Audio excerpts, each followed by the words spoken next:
तीन बहुओं के रवैये से सासू माँ बहुत परेशान थी। दरअसल बात ये थी कि तीनों बहुओं में किसी बात को लेकर अनबन हो गई थी। तब से ही तीनों एक दूसरे से मुंह फुलाए रहती थी।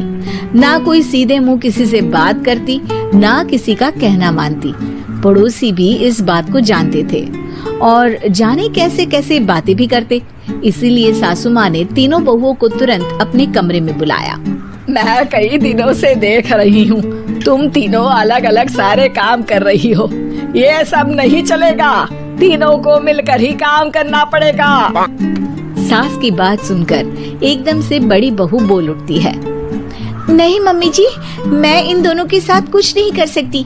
मैं इस घर की बड़ी बहू हूँ, फिर भी ये मेरा कहना बिल्कुल भी नहीं मानती। अरे जेठानी जी, जानबूझकर मुझे डबल काम करवाती है आप। और छोटी मुझसे टेढ़े मुंह ही बात करती है। इन दोनों के बीच हमेशा सैंडविच बन जाती है मेरी, और मैं हमेशा आलू की तरह बीच में मसली जाती हूँ।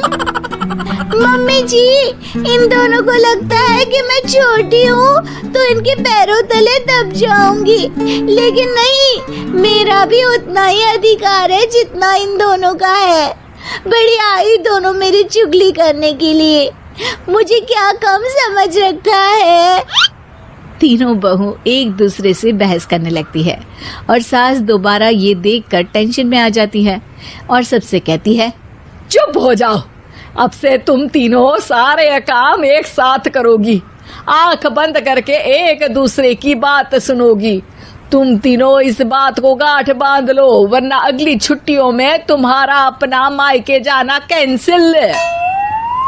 सास की बातें सुनकर डर के मारे तीनों हामी भर देती हैं। जी मम्मी जी, मैं समझ गई। हाँ मम्मी जी, जैसा आप कहें। आप जो कहेंगी मैं वही करूंगी।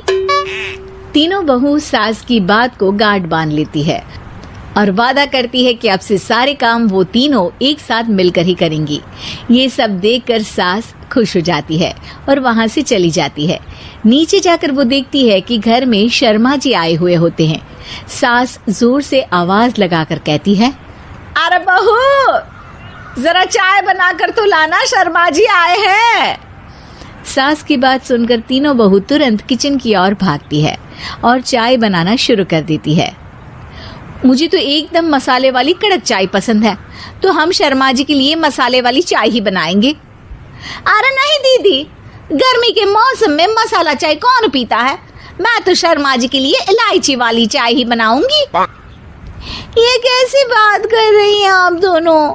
मेरी मम्मी ने सिखाया है कि मेहमान को ज्यादा दूध और शक्कर वाली चाय देनी चाहिए, वरना वो घर वालों को कंजूस समझते हैं। तो मैं तो शर्मा जी को ऐसी ही चाय दूंगी। तीनों बहुएं अपने अपने तरीके से चाय में शक्कर, मसाला, पत्ती सब डाल देती है। उबलने के बाद तीनों मिलकर चाय बाहर लेकर जाती है और शर्मा जी और सासू माँ को देती हैं। चाय पीने के बाद शर्मा जी सासू माँ को देखकर शर्मा जाते हैं और शर्मिंदा महसूस करते हैं कि आखिर उन्होंने चाय पीने के लिए हामी क्यों भरी। सासू माँ भी चाय पीना शुरू करती है और कहती हैं, अरे बहू, ये कैसी चाय बनाई है? चाय है या मीठे दूध की बासुंदी? हाँ, चाय अच्छी नहीं लगी क्या? कोई बात नहीं, हम पराठा बनाकर लाते हैं। चलो चलो अंदर। हाँ चलो। हाँ, आती हूँ मैं भी। नहीं नहीं, मेरा पेट चाय ने ही चौपट कर दिया, वही काफी है। पराठे से पोपट नहीं करवाना, मैं तो चलता हूँ। शर्मा जी चुपचाप पतली गली से निकल जाते हैं। अगले दिन सास बहुओं से कहती है, अरे बहू, जाओ जाके ऊपर के गेस्ट हाउस की सफाई कर दो।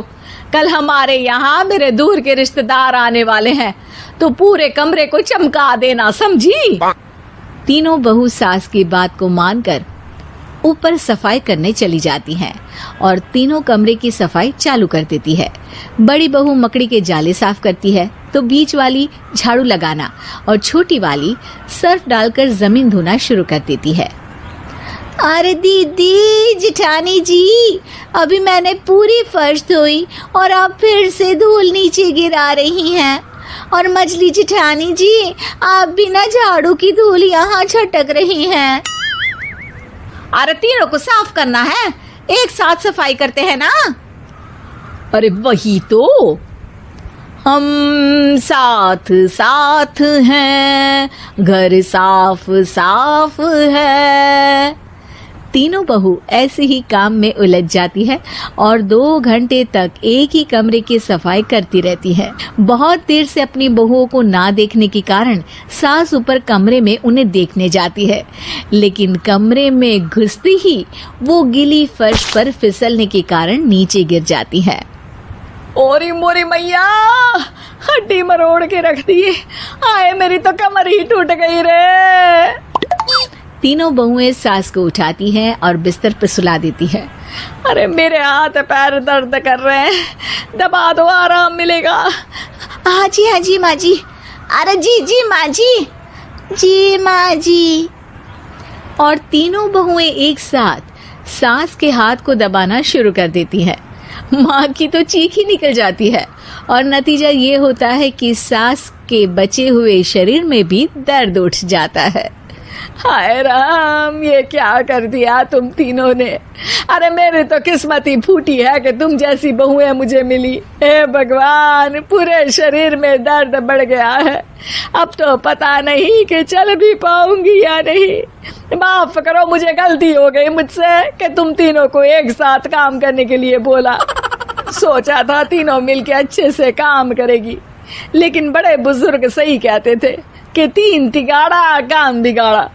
तुम लोगों ने ये बात ना आज साबित करके दिखा दी। तुम तीनों को तो समझाना यानी मानो भैंस के आगे भी न बजाना है। तुम्हें अकेले अकेले काम करना है ना, तो अब से तुम अकेले ही अपना अपना काम करो। तीनों बहुएं वहां से जाने लगती है। अरे कहाँ जा रही हो? आप ही ने तो कहा कि अपना अपना काम करो, तो मुझे मुल्तानी मिट्टी लगानी है। अरे मुझे भी तो नेल पॉलिश लगानी है, मुझे ना मेहंदी लगानी है। सास अपना सर पीट लेती है और कहती है, अरे मुझे भी लगाना है कुछ। क्या माँ जी?